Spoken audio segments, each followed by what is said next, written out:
प्रद्युम्न के घर तुम्हारा अवतार होगा।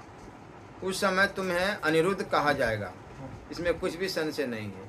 ये वसु जो द्रोण के नाम से प्रसिद्ध है, ब्रज में नंद होंगे और स्वयं इनकी प्राण प्रिया धारा देवी यशोदा नाम धारण करेगी।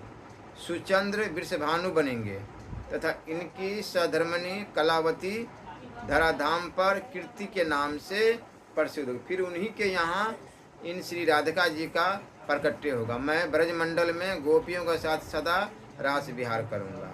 श्री भगवान ने कहा, ब्रह्मन सुबल और श्रीदामा नाम के मेरे सखा नंद तथा उपवन के घर पर जन्म धारण करेंगे। इसी प्रकार और भी मेरे सखा हैं, जिनके नाम स्तोक कृष्ण, अर्जुन तथा अंशु आदि, वे सभी 9 नंदों के यहाँ प्रकट होंगे।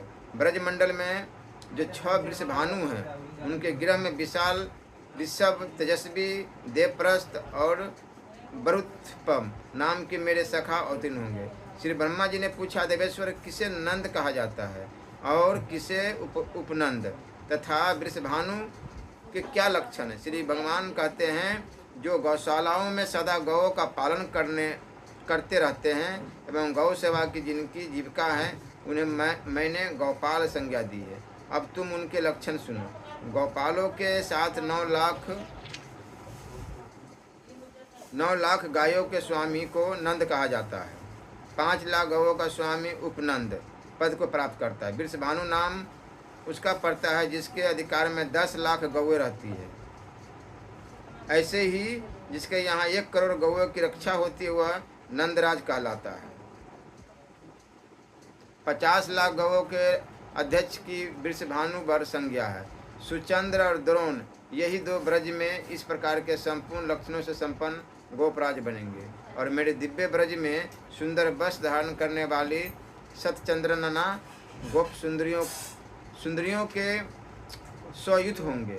श्री ब्रह्मा जी कहा, भगवान आप दीन जनों के बंधु और जगत के कारण, प्रकृति के भी कारण है। प्रभु अब आप मेरे समक्ष युद्ध के संपूर्ण लक्षणों का वर्णन किए। श्री भगवान बोले, ब्रह्मा जी, मुनियों ने 10 कोटि को एक अर्बुद कहा है। जहाँ 10 अर्बुद होते हैं उसे युद्ध कहा जाता है।